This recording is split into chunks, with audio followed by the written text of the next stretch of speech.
सत साहिब सतगुरुदेव की जय। बंदी छोड़ कबीर साहिब जी की जय। बंदी छोड़ गरीबदास जी महाराज जी की जय। स्वामी राम देवानंद जी गुरु महाराज जी की जय हो। सर्व संतों की जय, सर्व भक्तों की जय, धर्मी पुरुषों की जय। श्री काशी धाम की जय, श्री सुडानी धाम की जय, श्री क्रोथा धाम की जय, श्री बरवाड़ा धाम की जय। सत साहिब बच्चों, परमपिता परमात्मा कबीर जी की असीम रजा से आप परमात्मा की महिमा सुन रहे हो, अमर कथा सुन रहे हो, सत्यनारायण कथा सुन रहे हो। परमात्मा कौन है,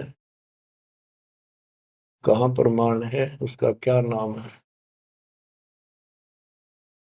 परमात्मा की हमको आवश्यकता क्यों है, यह सब जानकारी मूल ज्ञान के अंदर विद्यमान है जो आपको सुनाया जा रहा है। ये सूक्ष्म वेद कहते हैं। ये सूक्ष्म वेद आपको सुनाया जा रहा है। हम हिंदू धर्म में जन्मे तो हिंदू धर्म के मूल शास्त्र हैं वेद और गीता, प्लस में इनके सपोर्ट में श्री 18 पुराण है। तो यहां पर हमने सबसे पहले ये समझना होगा कि वेद और गीता क्या है, पुराण क्या है। वेद गॉड गिवन ज्ञान है, गीता के अंदर भी वही ज्ञान चारों वेदों का सारांश है। बच्चों, आपको बताया था कि द्वापर युग के अंदर सुदर्शन नाम के एक परमात्मा कबीर जी के परम भगत थे। उस समय परमेश्वर करुणा में नाम से प्रकट थे और वाल्मीकि जाति थी। सुदर्शन भी वाल्मीकि जाति से थे। इनके माता पिता परमात्मा कबीर जी यानी करुणामय जी की बात को नहीं माना, वो मरे गए। भगत चिंतित हुआ, बहुत चिंतित हो गया। तब कबीर साहब जानी जान तो थे ही, फिर उसके मुंह तक को आना चाह थे कि बेटा क्या बात होगी, मौत तो होया करे पर दोरे थे, इस समय शरीर छोड़ ही देना चाहिए, चिंता ना कर। सभी ने जाना है। फिर उसने बताया प्रभु, ये परमेश्वर, मरण की चिंता को ना, इनके कष्ट की चिंता है। इन आपकी शरण नहीं ली, असंग जन्म दुख पाओगे। बड़े अच्छे थे, दास को ठाई ठाई फिरा करते थे, कंधे बताते थे, लाड करते थे। वो बात याद आवा है। अब इनका क्या होगा। मैं इनका कोई उपकार नहीं कर पाया, मेरे पास भगवान मेरे साथ थे, मैं समझा नहीं पाया मुझसे क्या अपराध हुआ। यानी वो कमजोरी तो थी है उस समय। परमात्मा बोले बेटा चिंता ना कर, तेरे माता पिता ने मैं संभालूंगा और कष्ट नहीं पाने दूंगा, इनको मोक्ष भी दूंगा, आप विश्वास रखें। बस इतने कहे बात से सुदर्शन जी को तो 100% विश्वास था। कति शांत हो गए, दंडवत प्रणाम किया, सो सो शुक्र बनाए, निश्चिंत हुआ। ये है संकट मोचन कष्ट मंगल करण कबीर। पल में के कर देख, सेकंड में दुख दूर कर दिया और निभाया भी उसको। तो बच्चों, अपने उस वचन के आधार पर परमात्मा उस सुदर्शन जी के माता पिता से मिले। उनका पहला जन्म हुआ, मनुष्य का ब्राह्मण थे। 6-7 साल की उम्र के बच्चे रूप में मिले, 2 साल उनके साथ रहे। उनको समझाने की चेष्टा की, पर उल्टे बोले। एक दिन थप्पड़ मार दिया, परमात्मा अंतर ध्यान हो गए, बहुत रोए, बहुत रोए, तड़पते रह गए, हे भगवान थे, हे मालिक कित गए, सारा जीवन तड़प कर खोया। वो कर्म बनाए, याद बनी, वाद खींचा बनी, यो भी एक स्मरण हो गया उनका। अगला जन्म में फिर वो जन्म हुआ मनुष्य का, ब्राह्मण ब्राह्मणी रूप में हुए। ब्याह हुआ, संस्कार से ही तो संस्कार जुड़े सारे। उसमें भी ब्राह्मण थे, अहंकार भरा पड़ा था ऊंट जाति का। पहले वो मरोड़ काटी, उनको मुसलमान बनवाया परमात्मा। ये इनका गौरी शंकर सरस्वती नाम था और बड़ी अच्छी लगन थी।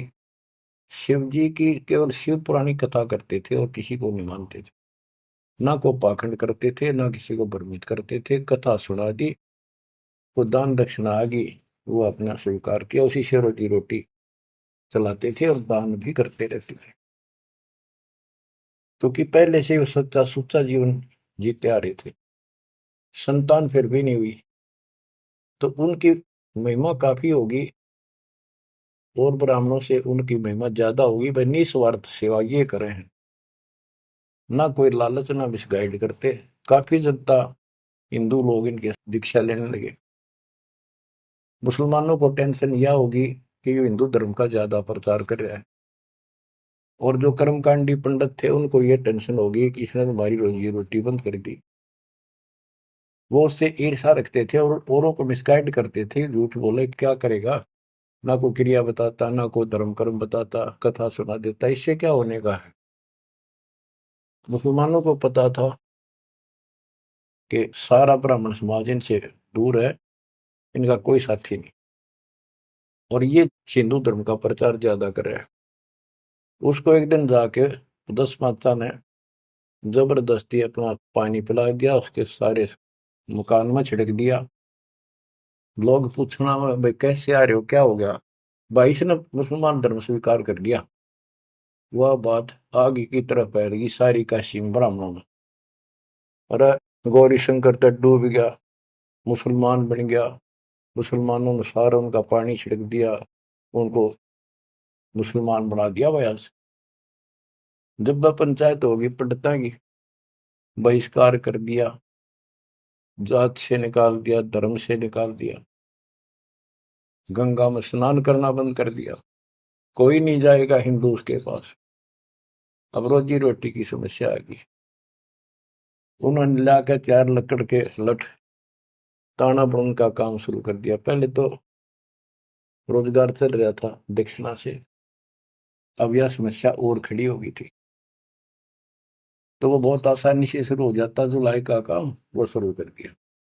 काफी वर्ष हो गए, कोई संतान नहीं हुई। बेशक वो मुसलमान थे, पर भक्ति अपने वही करते थे, शिव जी को याद करते थे। ये आपको पहले ही बताई है कथा। तो बच्चों, एक दिन क्या होता है, नीरू नीमा के कोई जानकार आगे पड़ोस में, जैसे कि मुसलमानों से ही संपर्क था, कोई यारी दोस्ती थी, वो आगे औरतों में चर्चा चल रहा करे। एक जातक तो चाहिए था, एक लड़का तो होना चाहिए था, बुढ़ापे का सहारा हो गया, पता इनका केरा होगा, नूर अली और नियामत। तो नीमा नीरू कहने लग गए थे उनको, नाम बदल दिए थे उन्हें, गौरी शंकर से गौरी शंकर का नीरू नाम रख दिया, और सरस्वती का नियामत, उसका नीरू नूर अली। तो उसका नीरू कहने लगे उसको नीमा। तो नीमा सारी रात रोई। सुबह वो स्नान करने जाते थे एक लहर तारा तालाब, जिसमें गंगा का पानी लहरों के द्वारा, घाट सा था, गौ घाट से उसमें मिट्टी कट जाती है, वो बहुत नीचा किनारा बन जाता है। उस पर से पानी उछड़ उछड़ का आकर एक तालाब भरा था, उसको लहर तारा तालाब बोलते हैं। वो आज भी विद्यमान है, लेकिन उसमें पानी अब गंगा का नहीं आता, परिस्थिति बदल जाती है। उसमें बहुत सुंदर मनोरम दृश्य था वहां का। स्वच्छ जल गंगा का भरा ही रहता था, कमल के फूल विकसित थे, आसपास बहुत सुंदर पेड़, हरे भरे छायादार वृक्ष भी लगे हुए थे। वो उनकी कुटिया से लगभग 1.5-2 किलोमीटर दूर था। 3 किलोमीटर, एक कोस 3 किलोमीटर का होता है। तो वो सुबह सुबह उस वहां स्नान करने जाने लगे। पहले गंगा घाट पर नहाया करते थे, नहाने की आदत डेली थी, तो वहां तक घूम भी आते, स्नान भी कराते डेली, और शिव जी को याद करते थे, भक्ति करते थे। निम्मा रो रही थी रास्ते में, बुरी तरह रोती जाती, हे शिव जी भगवान, एक बच्चा हमें भी दे देते बेटा, हमारा भी टाइम पास हो जाता, आपके घर में क्या कभी। फूट फूट कर रो रही थी, चल रही थी। नीरू बोला, निम्मा क्यों आंख खराब कर रही है अपने, ये सारा दिन रोड पर लग रही है, बता बीच में भूल पुली थी फिर शुरू होगी।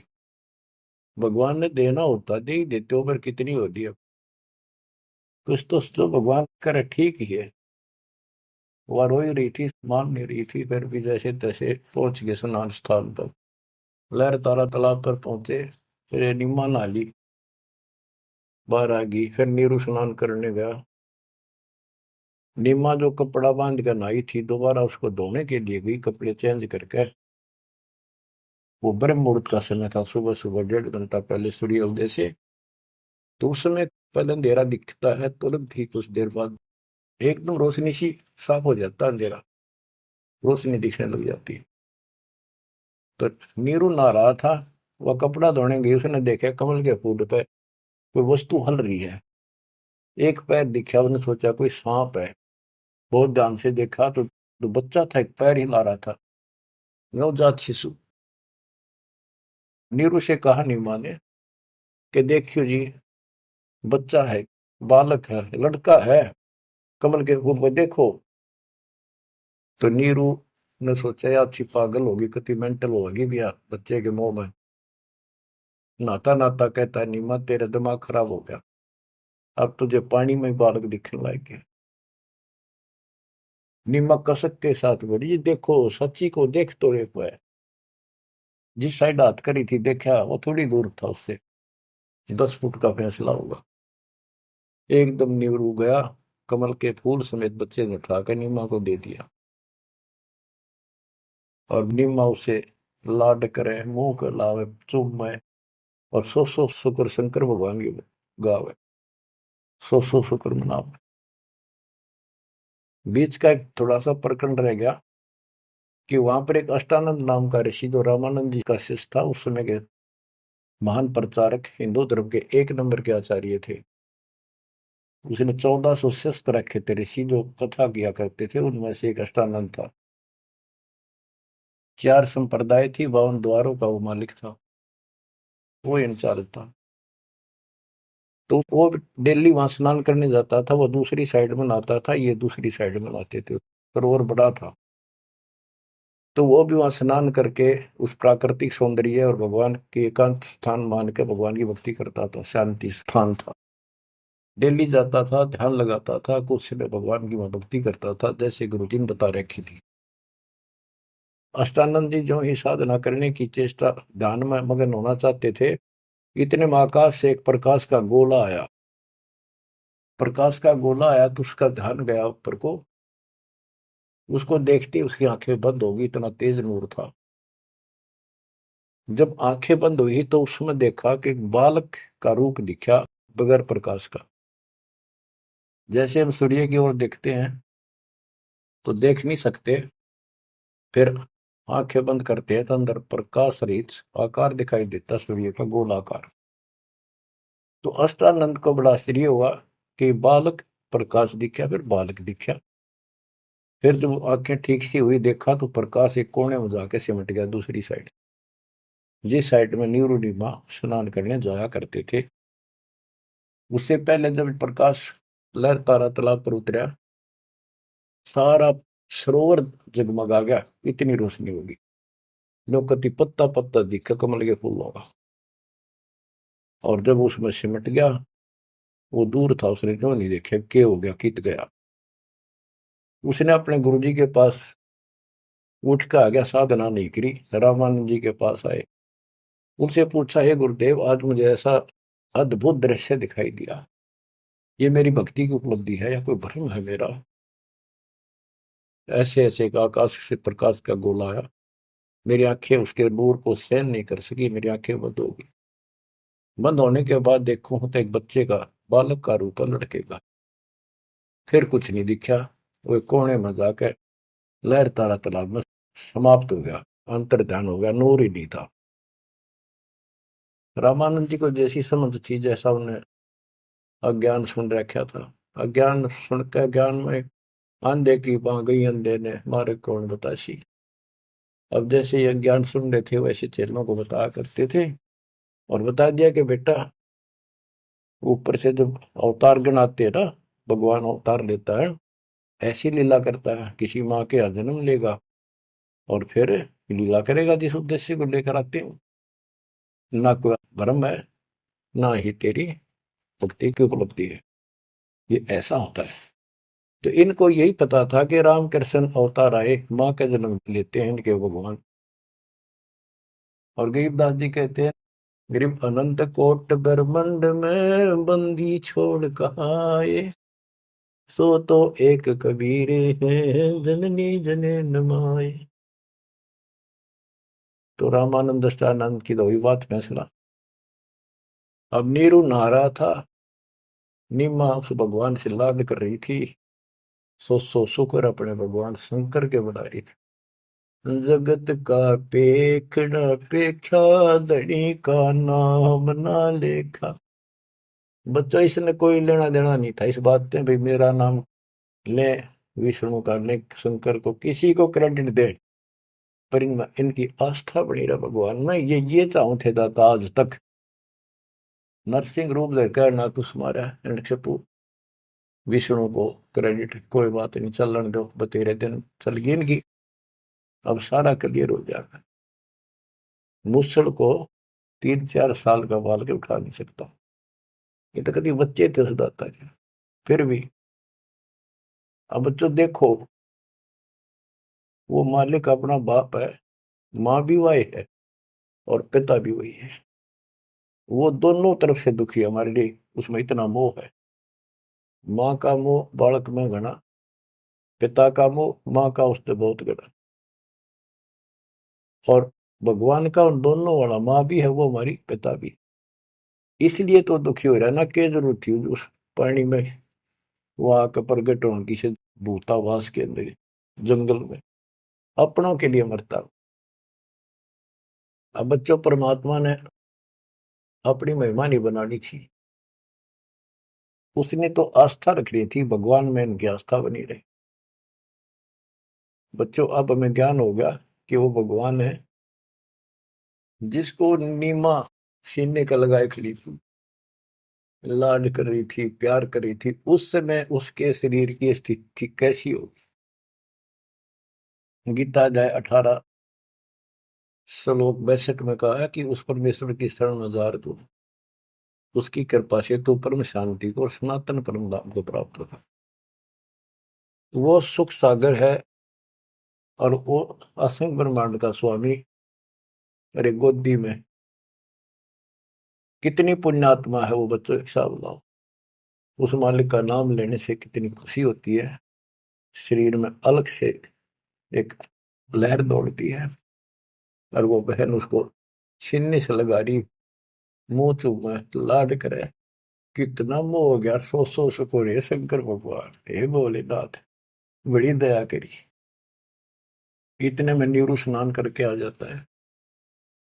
उसको लोक लाज के हिसाब से उसने विचार किया अपने मन में, और वो नीमा के सामने व्यक्त किया कि नीमा, हम इस बच्चे को लेकर घर नहीं चलेंगे, क्योंकि समाज के लोग ये कहेंगे ये किसी का चुरा लाए, ये कहेंगे इसके माता पिता, बताओ वहां छोड़ के आवांगे, हम बतावा कितने, हम कहेंगे कमल के फूल पे, वो मानने नहीं। यह सारी बात उल्टी हो जाएगी। अब तक पहले तो मुसलमान बने, अब इनसे भी निकाल दिया जाएंगे, हमें काशी से निकाल देगा राजा कि तुम बच्चे चुराते करते हो। निमा बोली, जी कुछ भी कहो, मैं इस बच्चे बिना जी नहीं सकती। पता नहीं इसने कैसे मोहित कर लिया मेरे को। मैं प्राण छोड़ सकती हूँ, मैं देश निकाला ले लूंगी, देश काम छोड़ दूंगी, पर बालक नहीं छोड़।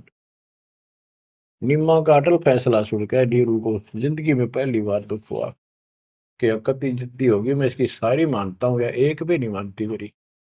और कितना दुख हो जाएगा कि तो जावांगे बर्दोस्ता, 60 साल की उम्र होगी, कहाँ टूक मांग कर खावांगे, क्या करेंगे, सोच आर ला इसने। अंत में दुखी होते रोते हुए ने कहा, मैं तेरे मारूंगा थप्पड़, ऐसा तो मानती नहीं, पटक इसने नीचे। आज तक मैंने तेरे तेरे हाथ भी नहीं गिरा था, क्योंकि हमारा संतान नहीं थी, मैं चाहता था इसको कष्ट ना हो, पर तू जमा जद्दी होगी। जब उसने हाथ करना चाहा तो परमात्मा बोले गोदी में कि निम्मा, नीरू, मोमिन, तुम्हें कुछ नहीं होगा, मैं तुम्हारे कल्याण के लिए आया हूँ, और मुझे घर ले चलो, कुछ नहीं होगा, कोई कुछ नहीं कहेगा। अब नीरू ये बात नहीं समझ पाया था कि कुछ ना होगा, पर होगा जरूर। उसने सोची वो तो होगा सो होगा, यू मनमान इसमें कोई भूत प्रेत पितर कोई जंत बोल रहा है, यू तो नाड़े मार देगा। वो डर गया, उठा कर अपनी चदरी आगा आगा हो लिया। अब लड़का बच्चा लेकर गए अपने घर। आसपास के अड़ोस पड़ोस के आगे, लड़का इतना सुंदर है, आज तक देखा नहीं इतना सुंदर बालक तो, इतना चमक, इतना खिला हुआ चेहरा। लोग इकट्ठे हो गए, काशी की औरतें ना गीत गाती हमें। वो तो भूल भाल के कितने लहर किसका था, तो उन्होंने बता ही दिया ऐसे ऐसे था, बाकी कोई नहीं पूछा था कि इतना सुंदर बालक। मालिक की कृपा करा के वो दी बदल दे, सबका लगाव हो गया नीमा की तरफ। ये तो भगवान आ गए थारी गोदी में। ये तो कोई का विष्णु जी, कोई का शंकर भगवान आ गया, कोई का वरुण देवता भगवान दिखाई दिए, इंद्र देवता, कोई धन का देवता कुबेर बतावे। अपने अपने गुण गावे, अपने अपने हिसाब से परमात्मा को उसकी महिमा बतावे, उसका मूल्यांकन कर रहे थे। और नहीं मानो का इसका नजर लगाओगे मेरे बच्चे को, तुम ऐसे ना बोलो कि बालक ना देखे तुमने, पागल हो गए तुम सारे। हाँ हट रोड़ के तो औरतें कहती है नीमा बालक तो देखे पर इसे ना देखे। बच्चों, उस परमात्मा के प्यार में जब बात बंद हो जाती है दास की, जिसको हम खोज रहे वो हमारे साथ रहते, हम इतने निर्भाग, इतने कर्महीन, उसको आज तक नहीं पहचान पाए। ये हमारा बाप है, ये हमारा भगवान, जिसके लिए हम भटक रहे हैं। मैं रोवे तो सृष्टि को, सृष्टि रोवे मोहे, गरीबदास इसी वियोग को समझ नहीं सकता को। सर साहिब जी, इस वीडियो के बनाने का उद्देश्य हमारा किसी को भी नीचा दिखाना व किसी की भावनाओं को ठेस पहुंचाने का नहीं है। इस वीडियो के बनाने का उद्देश्य हमारा सभी मानव समाज को अध्यात्म ज्ञान से रूबरू करवाना है। तो आइए देखते हैं जगत गुरु तत्वदर्शी संत रामपाल जी महाराज जी द्वारा लिखी गई पुस्तक गरिमा गीता की पेज नंबर 166 से दूसरी दिव्य महाप्रलय। इस उपरोक्त महाप्रलय के 5 बार हो जाने के पश्चात द्वितीय दिव्य महाप्रलय होती है। दूसरी दिव्य महाप्रलय परब्रह्म यानी अविगत पुरुष यानी अक्षर पुरुष करता है। उसमें काल अर्थात ब्रह्म यानी क्षर पुरुष सहित सर्व 21 ब्रह्मांडों का विनाश हो जाता है, जिसमें तीनों लोक यानी स्वर्गलोक, मृत्युलोक, पाताल लोक, ब्रह्मा, विष्णु, शिव व काल यानी ज्योति निरंजन तथा इनके लोकों यानी ब्रह्मलोक अर्थात सर्व अन्य 21 ब्रह्मांडों के प्राणी नष्ट हो जाते हैं। विशेष 7 त्रिलोकीय ब्रह्मा की मृत्यु के बाद एक त्रिलोकीय विष्णु जी की मृत्यु होती है तथा 7 विष्णु जी की मृत्यु के बाद एक त्रिलोकीय शिव की मृत्यु होती है। यानी 70,000 त्रिलोकीय शिव की मृत्यु के बाद एक ब्रह्मलोकीय शिव अर्थात काल यानी ब्रह्म की मृत्यु पर ब्रह्म के एक युग के बाद होती है। ऐसे 1,000 युग का परब्रह्म यानी अक्षर पुरुष का एक दिन तथा इतनी ही रात्रि होती है। अक्षर पुरुष की रात्रि का समय शुरू होने पर प्रकृति यानी दुर्गा सहित काल यानी ज्योति निरंजन अर्थात ब्रह्म तथा इसके 21 ब्रह्मांडों के प्राणी नष्ट हो जाते हैं। तब परब्रह्म यानी दूसरे अव्यक्त का 1,000 युग का दिन समाप्त होता है। इतनी ही रात्रि व्यतीत होने के उपरांत ब्रह्मा को फिर पूर्ण ब्रह्म प्रकट करता है। गीता अध्याय 8 श्लोक 17 का भाव ऐसे समझें, परंतु ब्रह्मंडों व महाब्रह्मंडों व इनमें बने लोकों की सीमा यानी गोलाकार दीवार समझो समाप्त नहीं होती। फिर इतने ही समय के बाद यह काल तथा माया को पूर्ण ब्रह्म यानी सत्पुरुष अपने द्वारा पूर्व निर्धारित सृष्टि कर्म के आधार पर पुण्य उत्पन्न करता है तथा सर्व प्राणी जो काल के कैदी यानी बंदी हैं को उनके कर्माधार पर शरीरों में सृष्टि क्रम नियम से रचता है तथा लगता है कि परब्रह्म रच रहा है। यहाँ पर गीता अध्याय 15 का श्लोक 17 याद रखना चाहिए, जिसमें कहा है कि उत्तम प्रभु तो कोई और ही है जो वास्तव में अविनाशी परमेश्वर है, जो तीनों लोकों में प्रवेश करके सर्व का धारण पोषण करता है तथा गीता अध्याय 18 के श्लोक 61 में कहा है कि अंतर्यामी परमेश्वर सर्व प्राणियों को यंत्र यानी मशीन के सदृश कर्मा आधार पर घुमाता है तथा प्रत्येक प्राणी के हृदय में स्थित है। गीता के पाठकों को फिर भ्रम होगा कि गीता अध्याय 15 की श्लोक 15 में काल यानी ब्रह्म कहता है कि मैं सर्व प्राणियों के हृदय में स्थित हूँ तथा सर्व ज्ञान अपोहन व वेदों को प्रदान करने वाला हूँ। हृदय कमल में काल भगवान महापार्वती यानी दुर्गा सहित महाशिव रूप में रहता है तथा पूर्ण परमात्मा भी जीवात्मा के साथ अभेद रूप से रहता है, जैसे वायु रहती है गंध के साथ। दोनों का अभेद संबंध है, परंतु कुछ गुणों का अंतर है। गीता अध्याय 2 के श्लोक 17 से 21 में भी विस्तृत विवरण है। इस प्रकार पूर्ण ब्रह्म भी प्रत्येक प्राणी के हृदय में जीवात्मा के साथ रहता है। जैसे सूर्य दूर स्थान पर होते हुए भी उसकी उष्णता व प्रकाश का प्रभाव प्रत्येक प्राणी से अभेद है तथा जीवात्मा का स्थान भी हृदय ही है। Page number 167। विशेष एक महाब्रह्मांड का विनाश परब्रह्म के 100 वर्षों के उपरांत होता है।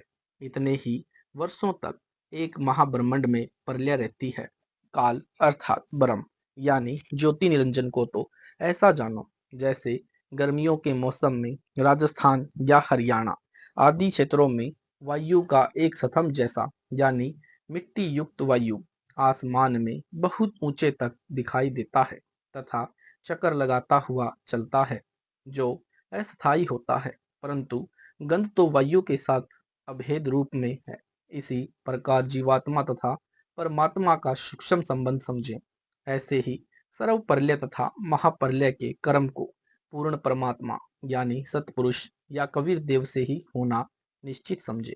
1000 युग जो परब्रह्म की रात्रि है, उसके समाप्त होने पर काल यानी ज्योति निरंजन सृष्टि फिर से सतपुरुष कबीर देव की शब्द शक्ति से बनाए समय की विधान अनुसार प्रारंभ होती है।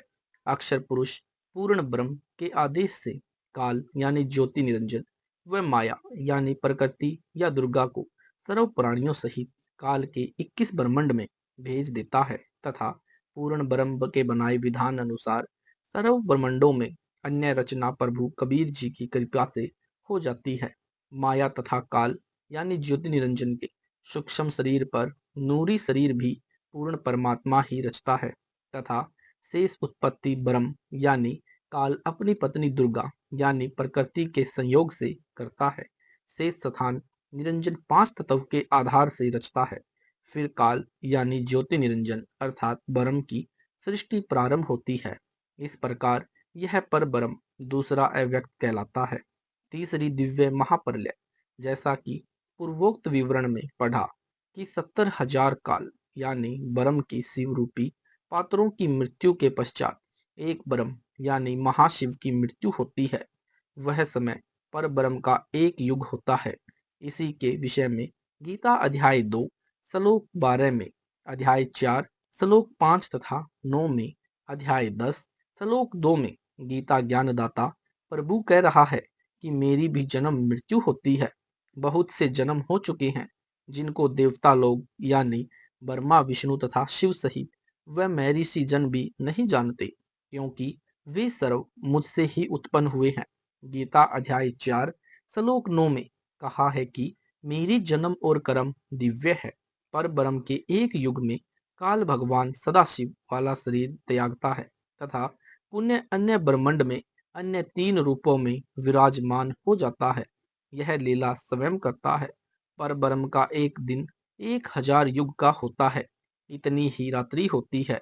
30 दिन रात का एक महीना, 12 महीनों का एक वर्ष तथा 100 वर्ष की परब्रह्म यानी द्वितीय अव्यक्त की आयु होती है। उस समय परब्रह्म यानी अक्षर पुरुष की मृत्यु होती है। यह तीसरी दिव्य महाप्रलय कहलाती है। तीसरी दिव्य महाप्रलय में सर्व ब्रह्मांड तथा अंड जिसमें ब्रह्म यानी काल के 21 ब्रह्मांड तथा परब्रह्म के 7 संख्य ब्रह्मांड व अन्य असंख्यों ब्रह्मांड नाश में आवेंगे। धुंधकार का शंख बजेगा, सर्व अंड व ब्रह्मांड नाश में आएंगे, परंतु वह तीसरी दिव्य महाप्रलय बहुत समय पर्यंत होएगी। वह तीसरी महाप्रलय सत्पुरुष का पुत्र अचिंत अपने पिता पूर्ण ब्रह्म यानी सत्पुरुष की आज्ञा से सृष्टि क्रम नियम से जो पूर्ण ब्रह्म ने निर्धारित किया हुआ है करेगा और फिर सृष्टि रचना होगी, परंतु सतलोक में गए हंस दोबारा जन्म मरण में नहीं आएंगे। इस प्रकार न तो अक्षर पुरुष अमर है, न काल निरंजन यानी ब्रह्म अमर है, न ब्रह्मा यानी रजगुण ब्रह्मा और सतगुण विष्णु और तमगुण शिव अमर नहीं है। Page number 168। फिर इनके पुजारी यानी उपासक कैसे पूर्ण मुक्ति प्राप्त कर सकते हैं, अर्थात कभी नहीं। इसलिए पूर्ण ब्रह्म की साधना करनी चाहिए, जिसकी उपासना से जीव सतलोक यानी अमरलोक में चला जाता है, फिर वह कभी नहीं मरता, पूर्ण मुक्त हो जाता है। वह पूर्ण ब्रह्म यानी कबीर देव तीसरा सनातन अव्यक्त है, जो गीता अध्याय 8 के श्लोक 20-21 में वर्णन है। अमर करूं सतलोक पठाऊं, ताते बंदी छोड़ कहाऊं। उसी पूर्ण परमात्मा का प्रमाण गीता जी के अध्याय 2 के श्लोक 17 में, अध्याय 3 के श्लोक 14-15 में, अध्याय 7 के श्लोक 13 और 19 व 29 में, अध्याय 8 के श्लोक 3, 4, 8, 9, 10, 20, 21, 22 में, अध्याय 13 श्लोक 12 से 17 तथा 22 से 24, 27 से 28, 30, 31 व 34 तथा अध्याय 4 श्लोक 31-32, अध्याय 5 श्लोक 14, 15, 16, 19, 20, 24, 26 में, अध्याय 6 श्लोक 7 तथा 19, 20, 25 से 27 में तथा अध्याय 18 श्लोक 46, 61, 62 तथा 66 में भी विशेष रूप से प्रमाण दिया गया है कि उस पूर्ण ब्रह्म की शरण में जाकर जीव फिर कभी जन्म मरण में नहीं आता। यानी विशेष काल का जाल समझने के लिए यह विवरण ध्यान रखें कि त्रिलोक में एक शिव जी है जो इस काल का पुत्र है, जो 7 त्रिलोकीय विष्णु जी की मृत्यु तथा 49 त्रिलोकीय ब्रह्मा जी की मृत्यु के उपरांत मृत्यु को प्राप्त होता है। ऐसे ही काल भगवान एक ब्रह्मांड में बने ब्रह्मलोक में महाशिव रूप में भी रहता है। परमेश्वर द्वारा बनाए समय के विधान अनुसार सृष्टि कर्म का समय बनाए रखने के लिए यह ब्रह्मलोक वाला महाशिव यानी काल भी मृत्यु को प्राप्त होता है। जब त्रिलोकीय 70,000 ब्रह्म काल के पुत्र शिव मृत्यु को प्राप्त हो जाते हैं, तब एक ब्रह्मलोकीय शिव यानी क्षर पुरुष पूर्ण परमात्मा द्वारा बनाए समय के विधान अनुसार परवश हुआ मरता तथा जन्मता है। यह ब्रह्मलोकीय शिव की मृत्यु का समय पर ब्रह्म यानी अक्षर पुरुष का एक युग होता है। इसलिए गीता जी के अध्याय नंबर 2 के श्लोक 12, गीता अध्याय 4 श्लोक 5, गीता अध्याय 10 श्लोक 2 में कहा है कि मेरे तथा तेरे बहुत जन्म हो चुके हैं, मैं जानता हूँ तू नहीं जानता। मेरे जन्म अलौकिक है यानी अद्भुत है। अद्भुत उदाहरण आदरणीय गरीबदास साहिब जी सन 1717 में श्री बलराम जी के घर पर माता रानी जी के गर्भ से जन्म लेकर 61 वर्ष तक शरीर में गांव छुड़ानी जिला जज्जर में रहे तथा सन 1778 में शरीर त्याग गए। आज भी उनकी स्मृति में एक यादगार बनी है, जहां पर शरीर को जमीन में सादर दबाया गया था। 6 महीने के उपरांत वैसा ही शरीर धारण करके आदरणीय गरीबदास साहिब जी 35 वर्ष तक अपने पूर्व शरीर के शिष्य श्री भक्त भूमड़ सैनी जी के पास शहर सहारनपुर यानी उत्तर प्रदेश में रहकर शरीर त्याग गए। वहां भी आज उनकी स्मृति में यादगार बनी है। स्थान है चिलकाना रोड से कलसिया रोड निकलता है। कलसिया रोड पर आधा किलोमीटर चलकर बाएं तरफ यह अद्वितीय पवित्र यादगार विद्यमान है तथा उस पर एक शिलालेख भी लिखा है जो प्रत्यक्ष साक्षी है। उसी के साथ में बाबा लाल दास जी का बाड़ा भी बना है। Page number 170। तीन प्रभुओं का प्रमाण। तीन प्रभु हैं। ब्रह्म इसे क्षर पुरुष भी कहते हैं। यह प्रथम अव्यक्त है। गीता अध्याय 7 श्लोक 24-25 में गीता ज्ञानदाता प्रभु अपने विषय में कह रहा है कि यह मूर्ख प्राणी समुदाय मुझ अव्यक्त को व्यक्त अर्थात श्री कृष्ण रूप में प्रकट हुआ मान रहा है। मैं अपनी योग माया से छुपा रहता हूँ, इसलिए किसी समक्ष प्रत्यक्ष नहीं होता। नंबर 2, परब्रह्म, इसे अक्षर पुरुष भी कहते हैं। यह दूसरा अव्यक्त है। गीता अध्याय 8 श्लोक 18-19 में परब्रह्म का वर्णन है कि सर्व प्राणी दिन के आरंभ में अव्यक्त से प्रकट होते हैं तथा रात्रि के आरंभ में उसी अव्यक्त में लीन हो जाते हैं।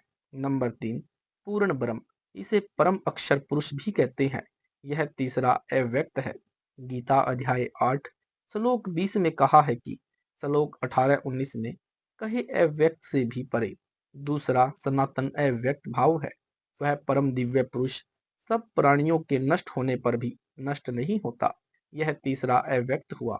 यही प्रमाण गीता अध्याय 15 श्लोक 16-17 में लिखा है। क्षर पुरुष तथा अक्षर पुरुष ये दो प्रभु इस लोक में जाने जाते हैं, परंतु वास्तव में अविनाशी सर्वश्रेष्ठ परमात्मा तो इन दोनों से अन्य है, जो तीनों लोकों में प्रवेश करके सर्व का धारण पोषण करता है, अविनाशी परमेश्वर कहा जाता है।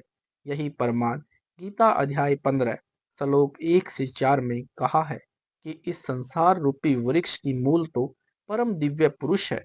नीचे को तीनों गुण रूपी यानी रजगुण ब्रह्मा, सतगुण विष्णु तथा तमगुण शिव जी रूपी शाखाएं हैं। तत्व ज्ञानी संत द्वारा ही सर्व स्थिति बताई जाती है।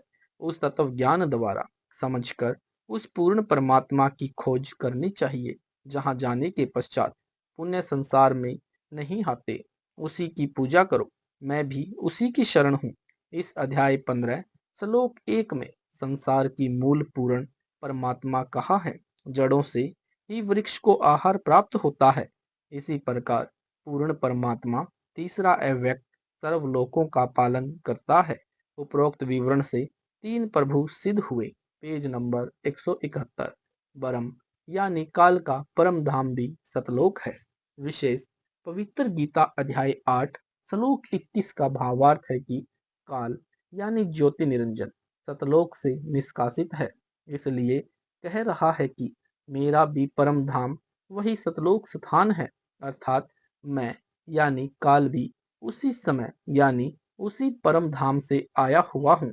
जैसे कोई व्यक्ति गांव वाली सर्व संपत्ति बेचकर किसी शहर में रह रहा हो, कभी उसी गांव का व्यक्ति मिले तो चलती बात पर वह शहर वाला व्यक्ति कहता है कि मैं भी उसी गांव का रहने वाला हूँ, अर्थात मेरा भी वही गांव है। वास्तव में उस व्यक्ति का उस गांव की संपत्ति में भी अधिकार नहीं है। इसी प्रकार ब्रह्म अर्थात गीता बोलने वाला काल भगवान कह रहा है कि मेरा भी परम धाम वही सतलोक है। अध्याय 8 के श्लोक 21 में वर्णन है कि अविनाशी अदृश्य इस प्रकार कहा कि उसको परम गति यानी पूर्ण मुक्ति कहते हैं, जिसको प्राप्त होकर फिर जन्म मरण में नहीं आते, अर्थात वह पूर्ण ब्रह्म यानी सतपुरुष परमात्मा अदृश्य है। उस परम गति को प्राप्त अर्थात जन्म मरण से रहित पूर्ण मुक्त होते हैं। वह सतलोक मेरे लोक से श्रेष्ठ है तथा मेरा यानी काल ब्रह्म का परम धाम है। चूंकि काल भी वहीं से आया है, इसलिए कहता है कि मेरा भी यही परम धाम है, अर्थात वास्तविक ठिकाना भी वही सतलोक है। पूर्ण परमात्मा को अनन्य भक्ति से प्राप्त किया जा सकता है। अध्याय 8 के श्लोक 22 में परम अक्षर ब्रह्म का वर्णन है। कहा है कि हे पार्थ, जिस परमात्मा के अंतर्गत सर्व प्राणी आते हैं, जिस परमात्मा से यह समस्त जगत परिपूर्ण है, वह परम पुरुष यानी पूर्ण परमात्मा सतपुरुष तो अनन्य यानी किसी और देवी देवताओं या हनुमान माई मसानी आदि की भक्ति न करके एक उसी उपास्य इष्ट पूर्ण ब्रह्म में अटूट श्रद्धा रखते हुए नाम जाप साधना करने वाले को अनन्य भक्त कहते हैं। भक्ति से ही प्राप्त होने योग्य है। कहने का अभिप्राय है कि पूर्ण परमात्मा की उपासना का लाभ एक परमेश्वर में आस्था करके शास्त्रानुकूल साधना से प्राप्त होता है। अध्याय 8 के श्लोक 23 में कहा है कि जिस मुहूर्त यानी समय में शरीर त्यागने वाले योगी यानी भक्त पुनर्जन्म को प्राप्त नहीं होते तथा जिसमें मरने वाले पुनर्जन्म को प्राप्त होते हैं, उसको कहता हूँ। अध्याय 8 के श्लोक 24 से 26 में वर्णन है कि अग्नि तत्व के गुण प्रकाश से दिन बनता है, जिसे शुक्ल पक्ष यानी प्रकाश के कारण दिन कहा है। यह 6 महीने का है। इसी प्रकार दूसरा कृष्ण पक्ष है, वह भी 6 महीने का है। जो शुक्ल पक्ष में मरता है वह भक्त यानी योगी पुनर्जन्म को प्राप्त नहीं होता। वह कुछ समय तक काल लोक यानी ब्रह्मलोक में चला जाता है। फिर काफी समय के उपरांत जब प्रलय होती है तब प्राणी रूप में आ जाते हैं। दूसरे जो भक्त कृष्ण पक्ष यानी 6 महीने का में मरते हैं, शरीर छोड़ते हैं, वे स्वर्ग में कुछ समय अपनी पुण्य कमाई को समाप्त करके जल्दी वापिस आ जाते हैं, परंतु है दोनों ही मार्ग अश्रेष्ठ। अध्याय 8 के श्लोक 27-28 में कहा है कि जो पूर्ण ज्ञानी है वे इन दोनों ही मार्गों यानी जो वेदों में वर्णित विधि अनुसार साधना को मुझ सनातन काल में त्याग कर उस आदि नाम यानी सतनाम का आश्रय लेकर यानी जो पुरातन यानी कभी का मार्ग है, प्रथम बार ही परम स्थान यानी सतलोक में चले जाते हैं। अर्थात जो साधक तत्वदर्शी संत से 3 मंत्र का उपदेश यानी जिसमें एक मंत्र ओम तथा तत्सत सांकेतिक प्राप्त करके काल के सर्व भक्ति की धार्मिक कर्मों अर्थात ओम नाम के जाप तथा 5 यज्ञों की कमाई को काल को ही त्याग कर सतलोक चला जाता है। Page number 172। विशेष गीता अध्याय 8 श्लोक 27-28 का भावार्थ है कि जो दो प्रभुओं यानी ब्रह्म तथा पूर्ण ब्रह्म के विषय में पूर्वोक्त श्लोक 1 से 26 में ज्ञान कहा है, उन दोनों प्रभुओं से होने वाले मोक्ष लाभ से परिचित होकर बुद्धिमान व्यक्ति मोहित नहीं होता, अर्थात काल उपासना करके धोखा नहीं खाता। इसलिए कहा है कि उस पूर्ण परमात्मा की भक्ति करने का मन बना तत्व ज्ञान को समझकर उपरोक्त ज्ञान के रहस्य को जानकर साधक पूर्ण परमात्मा की प्राप्ति का ही प्रयत्न करता है तथा वेदों में वर्णित साधना से होने वाले लाभ पर ही आश्रित नहीं रहता। वह चारों वेदों से आगे का लाभ यानी प्राप्त करता है। उसके लिए वेदों वाली साधना से जो पुण्य होता है उससे होने वाला संसारिक लाभ प्राप्त न करके पूर्ण परमात्मा की प्राप्ति के लिए इसे ब्रह्म में त्याग कर पूर्ण मोक्ष प्राप्त करता है। क्योंकि वेदों में वर्णित विधि से पुण्य के आधार से स्वर्ग प्राप्ति होती है। पुण्य क्षीण होने के पश्चात पुण्य पाप के आधार के कष्ट भोगने पड़ते हैं। गीता अध्याय 9 श्लोक 20-21 में वेदों में वर्णित साधना से भी जन्म मृत्यु तथा स्वर्ग नरक का चक्र समाप्त नहीं होता। गीता अध्याय 11 श्लोक 48 व 53 में कहा है कि वेदों में वर्णित साधना से मेरी प्राप्ति नहीं है। अध्याय 11 श्लोक 54 में काल ब्रह्म ने अपने में प्रवेश होने के लिए ही कहा है, मोक्ष मुक्ति के लिए नहीं। जैसे गीता ज्ञानदाता प्रतिदिन 1 लाख मानव शरीरधारी प्राणियों को काल रूप में खाता है, जैसा विवरण अध्याय 11 श्लोक 21 में अर्जुन आंखों देखा बता रहा है कि जो ऋषियों व देवताओं का समूह आपका वेद मंत्र द्वारा गुणगान कर रहा है, आप उन्हें भी खा रहे हो। वे सर्व आप में प्रवेश कर रहे हैं, कोई आपकी दाढ़ों में लटक रहे हैं। इसी के विषय में श्लोक 54 में कहा है। श्लोक 55 का भी यही भावार्थ है कि मेरे साधक मेरे को प्राप्त होते हैं, मेरे ही जाल में रह जाते हैं। उसके लिए गीता अध्याय 8 श्लोक 28 में कहा है कि पूर्ण संत के बताए भक्ति मार्ग से साधक वेदों में वर्णित साधना का फल स्वर्ग आदि में जाकर नष्ट नहीं करता, अपितु पूर्ण परमात्मा को पाने के लिए प्रयुक्त करता है। उस वेदों वाली कमाई यानी ओम नाम का जाप पांचों युगों का फल को ब्रह्म में त्याग कर पूर्ण परमात्मा को प्राप्त करता है, जिस कारण से पूर्ण मोक्ष प्राप्त करता है। यही प्रमाण गीता अध्याय 18 श्लोक 66 में कहा है कि हे अर्जुन, मेरे सतर की सर्वधार्मिक पूजाएं मेरे में त्याग कर तू उस एक सर्वशक्तिमान परमेश्वर की शरण में जा, फिर मैं तुझे सर्व पापों से मुक्त कर दूंगा, क्योंकि जिन पापों को भोगना था उसके प्रतिफल में सर्व पुण्य व नाम जाप की कमाई छोड़ देने से काल का ऋण समाप्त हो जाता है। इसलिए काल जाल से मुक्ति मिलती है। Page number 173। विशेष गीता के इस अध्याय 8 में काल रूपी ब्रह्म यानी गीता ज्ञान देने वाले का तथा इससे अन्य सर्व के मालिक वासुदेव परम अक्षर ब्रह्म का भिन्न भिन्न वर्णन है। अध्याय 8 के श्लोक 3 तथा 8-10 में तो परम अक्षर ब्रह्म की महिमा तथा स्थिति बताई है।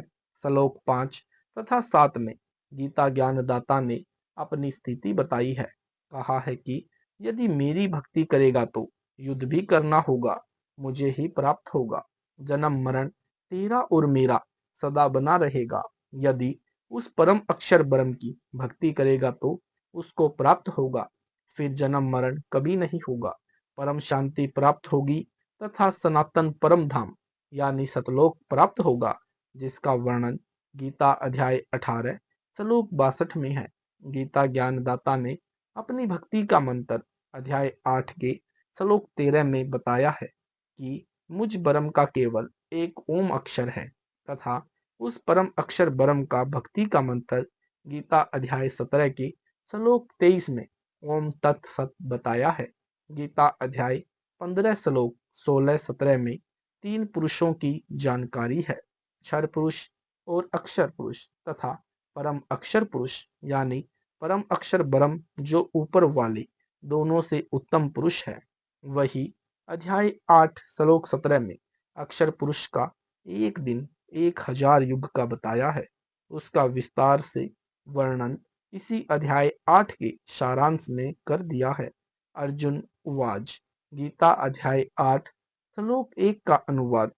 हे पुरुषोत्तम, यानी अर्जुन ने गीता ज्ञान देने वाले से प्रश्न किया कि आप जी ने अध्याय 7 के श्लोक 29 में जिस तत्व ब्रह्म का वर्णन किया है वह ब्रह्म क्या है, अध्यात्म क्या है, कर्म क्या है, अधिभूत नाम से क्या कहा गया है और अधिदेव किसको कहते हैं।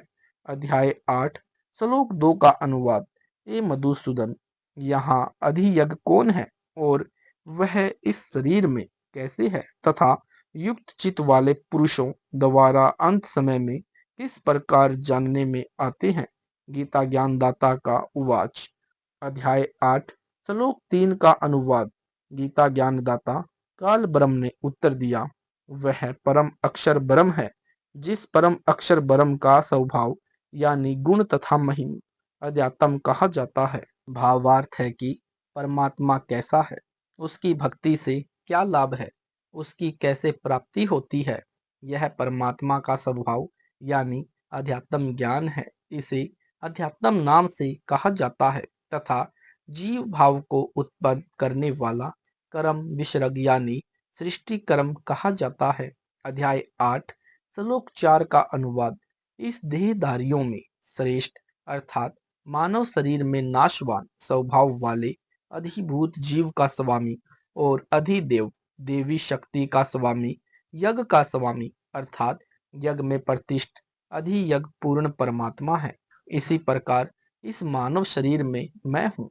विशेष गीता अध्याय 3 श्लोक 15 में स्पष्ट किया है कि ब्रह्म का उत्पत्तिकर्ता तथा यज्ञों में प्रतिष्ठ यानी अधियज्ञ सर्वगतम परम अक्षर ब्रह्म है। उसी के विषय में इस श्लोक में 4 नंबर में है। गीता ज्ञान देने वाले ने अध्याय 8 श्लोक 5 व 7 में अपनी भक्ति करने को कहा है। अध्याय 8 श्लोक 5 का अनुवाद।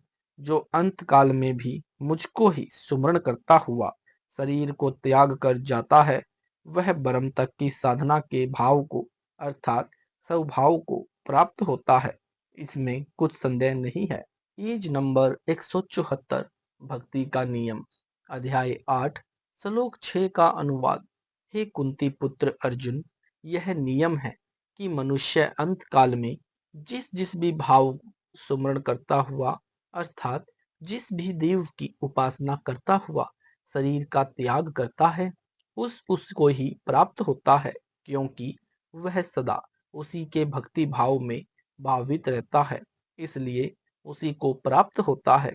सूक्ष्म वेद में भी यही नियम बताया है।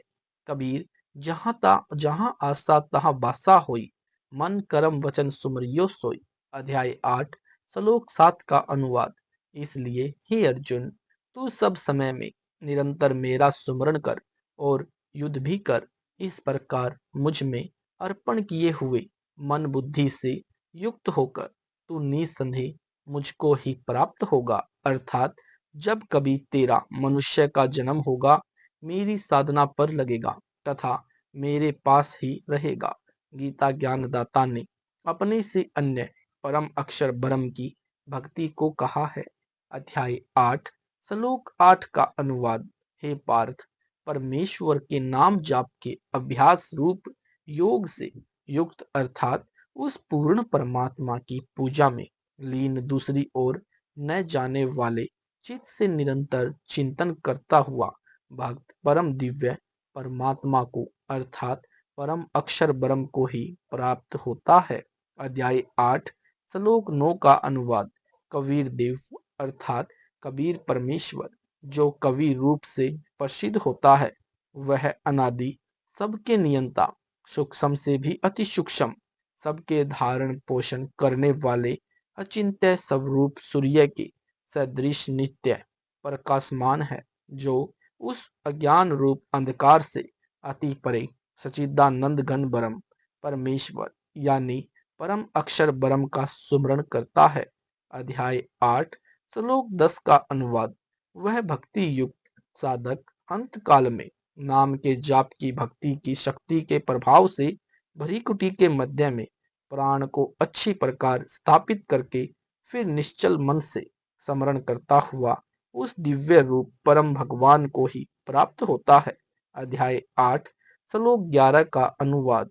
उपरोक्त श्लोक 8 से 10 में वर्णित जिस सच्चिदानंद घन ब्रह्म परमेश्वर को वेद के जानने वाले, अर्थात तत्वदर्शी संत वास्तव में अविनाशी कहते हैं, जिसमें यत्नशील राग रहित साधक जन प्रवेश करते हैं, अर्थात प्राप्त करते हैं, जिसे चाहने वाले ब्रह्मचर्य का आचरण करते हैं, अर्थात ब्रह्मचारी रहकर यानी प्रत्येक कार्य में संयम रखने वाले उस परमात्मा को प्राप्त करने की कोशिश करते हैं। उस पद अर्थात पूर्ण परमात्मा को प्राप्त कराने वाली भक्ति यानी पद्धति को तेरे लिए संक्षेप में अर्थात सांकेतिक रूप से कहूंगा। अध्याय 8, श्लोक 12 का अनुवाद। जो भक्ति पद अर्थात पद्धति बताने जा रहा हूँ, उसमें साधक सर्व इंद्रियों के द्वारों को नियमित करके मन को हृदय देश में तथा श्वासों को मस्तिष्क में स्थिर करके परमात्मा के स्मरण के ध्यान में मन को लगा करके योग स्थिति करके यानी एक स्थान स्मरण पर टिकाकर साधना में स्थित होता है।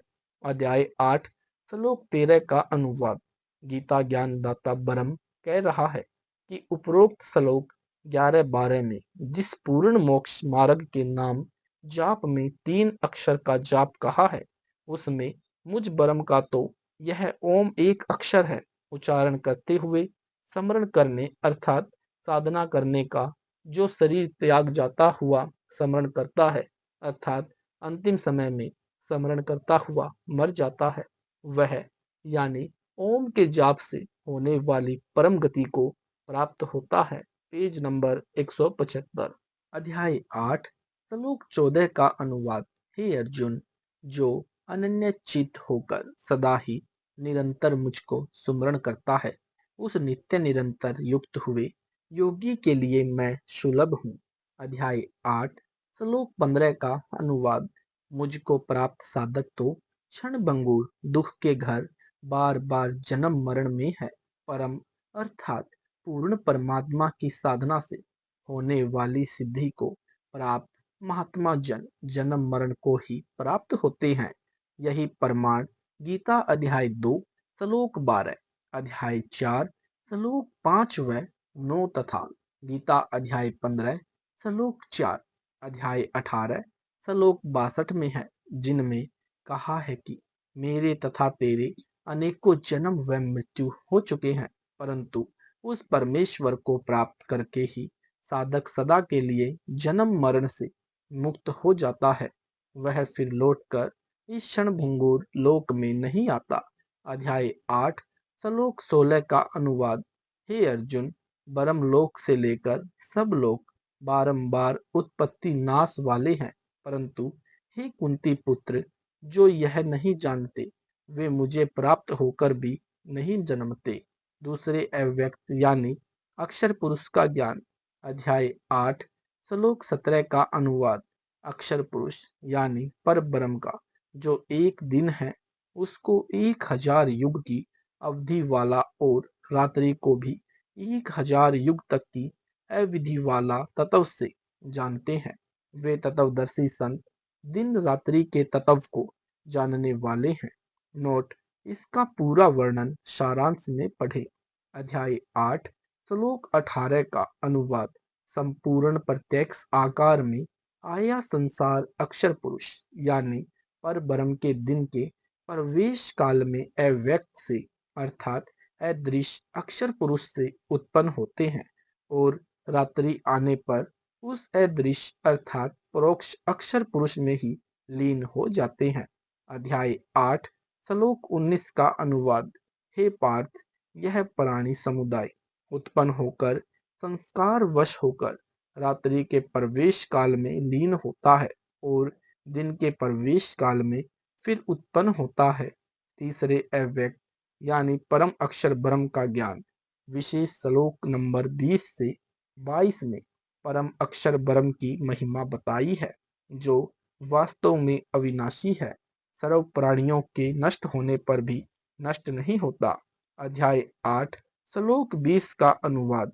परंतु उस अव्यक्त अर्थात गुप्त पर ब्रह्म से भी अति परे दूसरा जो आदि अव्यक्त अर्थात परोक्ष भाव है, वह परम दिव्य पुरुष यानी परम अक्षर ब्रह्म सब प्राणियों के नष्ट होने पर भी नष्ट नहीं होता। अध्याय 8 श्लोक 21 का अनुवाद। अदृश्य अर्थात परोक्ष अविनाशी इस नाम से कहा गया है। अज्ञान के अंधकार में छुपे गुप्त स्थान को परम गति कहते हैं, जिसे प्राप्त होकर मनुष्य वापस नहीं आते, क्योंकि काल ब्रह्म भी सतलोक में रहता था, इसलिए अपना परम धाम कहता है। वह लोक मेरे लोक से श्रेष्ठ है। अध्याय 8 श्लोक 22 का अनुवाद। हे पार्थ, जिस परमात्मा के अंतर्गत सर्व प्राणी है और जिस सच्चिदानंद घन ब्रह्म परमात्मा से यह समस्त जगत परिपूर्ण है, जिसके विषय में उपरोक्त श्लोक 20-21 में तथा गीता अध्याय 15 श्लोक 1 से 4 तथा 17 में व अध्याय 18 श्लोक 46, 61, 62 तथा 66 में कहा है। Page number 176। वह श्रेष्ठ परमात्मा तो अनन्य भक्ति से ही प्राप्त होने योग्य है। अध्याय 8 श्लोक 23 का अनुवाद। हे अर्जुन, जिस काल में शरीर त्याग कर गए हुए योगी जन वापस न लौटने वाली गति को और जिस काल में गए हुए वापस लौटने वाली गति को ही प्राप्त होते हैं, उस गुप्त काल को अर्थात दोनों मार्गों को कहूंगा। अध्याय 8 श्लोक 24 का अनुवाद। प्रकाश में अग्नि दिन का करता है, शुक्ल पक्ष कहा है, और उत्तरायण यानी जब सूर्य उत्तर की ओर रहता है कि 6 महीने का उस मार्ग में मरकर गए हुए परमात्मा को तत्व से जानने वाले योगी जन परमात्मा को प्राप्त होते हैं। अध्याय 8 श्लोक 25 का अनुवाद। अंधकार रात्रि का करता है तथा कृष्ण पक्ष है और दक्षिणायन के 6 महीने का है।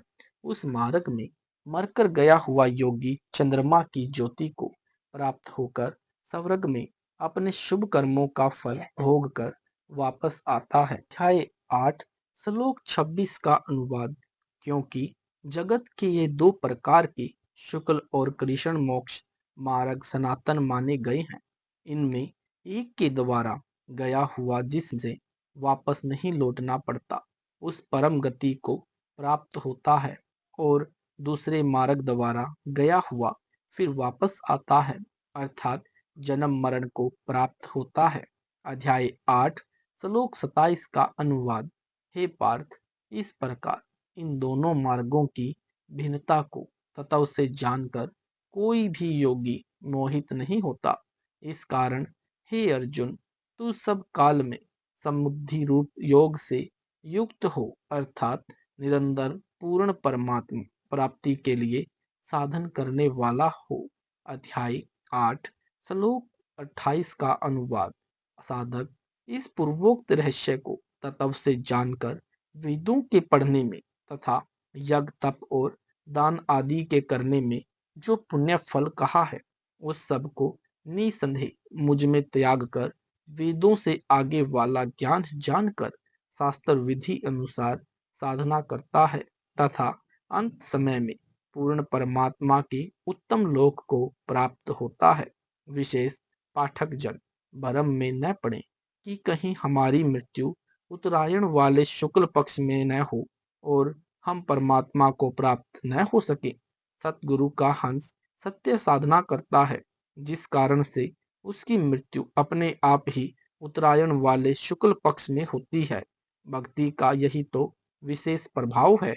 उदाहरण जैसे भैंस या गाय गर्भ धारण करती है तो बच्चे के जन्म के समय योनि अपने आप नरम होकर फैल जाती है और बच्चा अपने आप बाहर आ जाता है।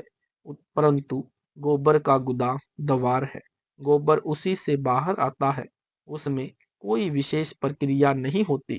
परम अक्षर ब्रह्म की भक्ति करने वालों के लिए उत्तरायण शुक्ल पक्ष अपने आप प्राप्त होता है। जो भक्ति नहीं करते वे गोबर तुल्य है, उनको अपने आप दक्षिणायन कृष्ण पक्ष प्राप्त होता है। इसी तीन पुरुषों यानी प्रभुओं का ज्ञान गीता अध्याय 15 श्लोक 16-17 में भी है।